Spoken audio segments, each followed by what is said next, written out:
Alright, what's up guys? My name is Zach, and for the last week, I've been driving the 2025 Cadillac Optiq Luxury. Below me are two electric motors powering this all-electric SUV.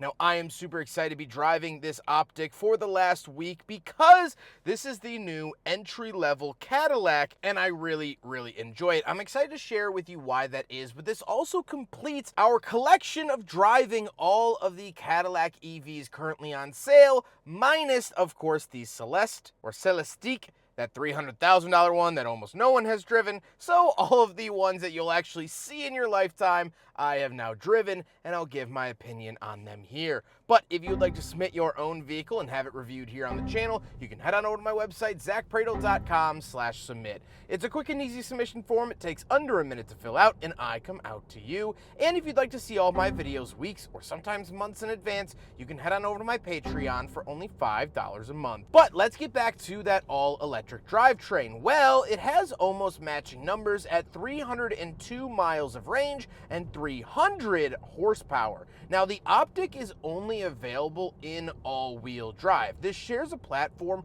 with like the EV Blazer and the EV Equinox, and those are offered in front-wheel drive single-motor variants. The Cadillac is not. It is only all-wheel drive. It is only dual motor, and they all come with 300 horsepower until, of course, next year, where the Optiq V will be offered. I really enjoyed the driving experience. It isn't anything stellar or special in any type of way. It drives like an EV. I would say it's a little bit quieter. The ride is a little bit smoother, but only marginally. I'm sure driving them back to back, I might notice differences, but in real world, it's not a whole lot. Visibility is pretty good, and it is deceivingly larger than you would think. I always think of this as a sort of replacement of the SRX/XT5, but it actually is bigger than those vehicles. It doesn't necessarily feel that way while driving, but it actually is, and we'll talk about that with the rear seat and trunk space. The 300 horsepower is noticeable, however, it won't necessarily tear your skin off. With that stuff out of the way, let's talk about the interior. Well, in front of me, I have a completely digital gauge cluster. Now, the nice thing about this is that you could change it around. I'm not totally in love with some of the layouts, but Cadillac gives you the option of, hey, if you don't like this one, we have several other ones that you could choose from, so I really like that, and my personal favorite is the calm screen. On the steering wheel, on the left, we do have our adaptive cruise, which does have Super Cruise. This is outfitted with Super Cruise, GM's hands-free driving system, and we have our heated steering wheel button, and off to the right, we have our selectors, volume, and skip track. Off to the left, we have a continuation of that gauge cluster screen. We have a couple of different menus. This is not only for the layout of the gauge cluster, but we also have like light controls. We can find our trip odometer and things like that over here. And then down below that, you do get a climate control vent, power parking brake, tailgate release, and our auto holding brake. Moving on to the door, we have our seat adjustments along with memory seats, heated and ventilated seats, and our massage seat function. And then down below, we have our lock and unlock, power mirrors, and power windows. I overall really like the door card. I like the mix of materials that they use, and I think it's very presentable. Moving into the center, we get our giant infotainment display. Now, this does lack Apple CarPlay and Android Auto. However, it has Google built in,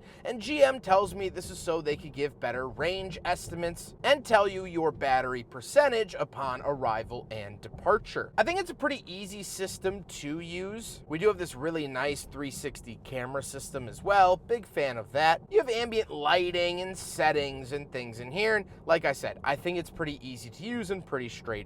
Down below, we do have a climate control vent as well as our climate controls. Of course, we get dual zone climate, but besides that, nothing really too crazy. Then we do get a cubby and two USB-C ports kind of hanging out in the middle of nowhere off to the left, and we get a giant cubby down below for any goodies that might roll about the cabin. Moving up to the center console, we do have this really nice wood accenting, and off to the left is the selectors for that infotainment display. If you don't want to use the touchscreen, you can use this dial. However, in my entire week with the vehicle, I found myself to never use the dial and always use the touchscreen, but I'm happy that they have it for people that do prefer that. It is the best of both worlds. Whichever option you want to use is fine. You do get this wood accenting, and off to the right, we do have cup holders, so we will do a big friggin' bottle test, and I'm very happy to report that it does, in fact, pass.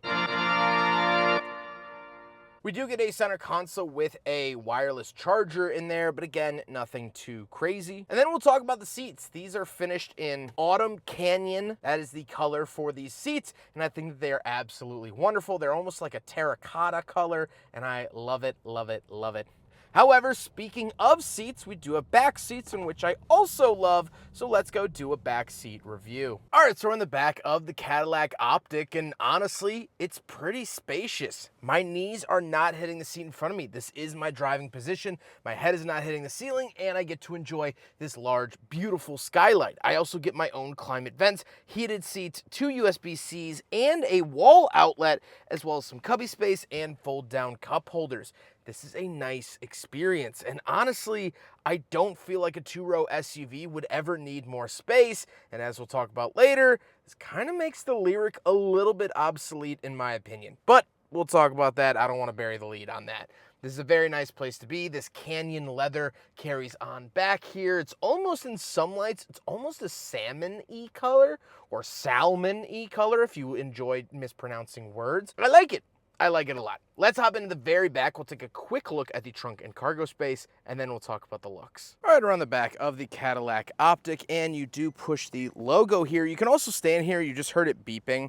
You can just stand here. It'll beep 3 times and then open, or you can hit that button. Once we are back here, plenty of space. Tons and tons of space, especially for this size of vehicle. As I'll talk about in a second, this is bigger than you would think, and you definitely feel that in not only the rear seats, but the trunk space. We do have a privacy cover that comes out. You do get a 12-volt outlet, and we can lift this up for a little bit of additional storage. But again, EVs usually have the batteries right there, so not the most I've ever seen, but definitely very, very nice. This is a very premium, very usable amount of space, and I love to see that out of the Cadillac Optiq. Now we gotta talk about the looks, and I have to say this is probably the dullest part of the car for 2 reasons.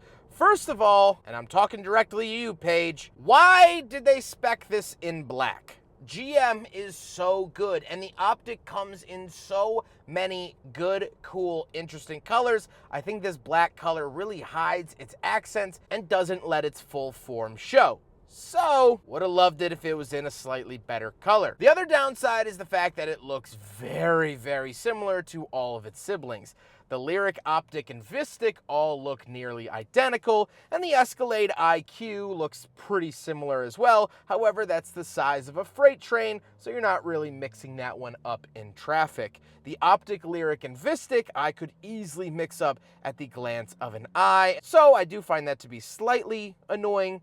However, I think it's handsome enough to do the job. With all of that being said, let's get on to my final thoughts. What do I think driving the Cadillac Optiq for the last week? Well, I have to say that I've really enjoyed my time with the car. I think it's very well equipped. It rides nice. It has really nice attention to detail, the mix of materials. Powerful enough for what I need it or want it to do. It's definitely better than the 2-liter turbo that they were using in some of like the XT5s. So I'll take it. I like this car. But this car does raise a big question. Why does the Lyriq exist? I get the Vistiq. The Vistiq is a non-Escalade 3-row for someone that either can't afford the Escalade or just doesn't want to drive a housing project with 4 wheels. But comparing this to the Lyriq, as you saw, that back seat is happily spacious for me, myself, and I, which a lot of SUVs aren't. It doesn't feel smaller than the Lyriq. The rear cargo space, awesome. Love it. The features in here, the massage seats, cooled seats, integrated Google, Super Cruise. And now, the Optiq starts for more affordable than the Lyriq. I remember when I originally reviewed the Lyriq when it first came out, I was astonished that it was in the 60s. I thought you got a lot of car for your money.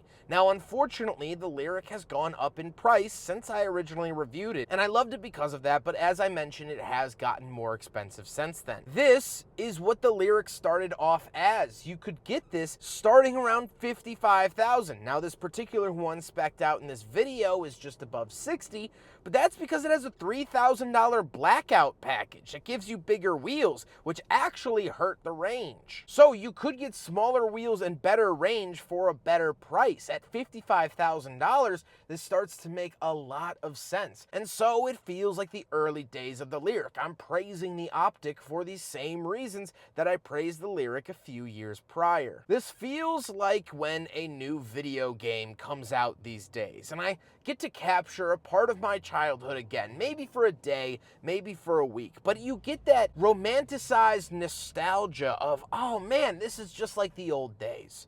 Driving this, and I can't believe I'm saying the Lyriq is like the old days, because it was just a few years ago, but this feels like the old days. This feels like when the Lyriq came out. It feels like a game-changer vehicle for Cadillac. And the Lyriq was the first EV Cadillac from the brand. This feels in that similar way. It drives similar, and it maintains, most importantly, that similar price tag to what I praised the Lyriq for. So the question that this car raises isn't even about itself. It's about its sibling.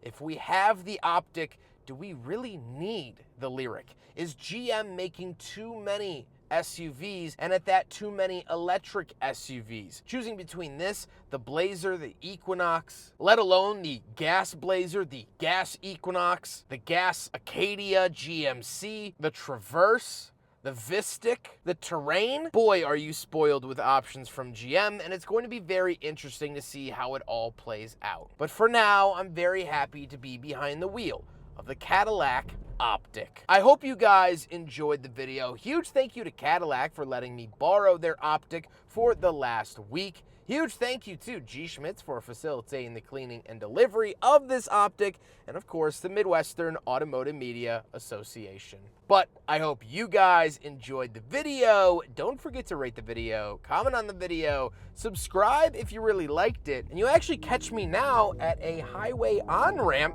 to go to Chicago. So let's put our foot to the floor. Take care, guys.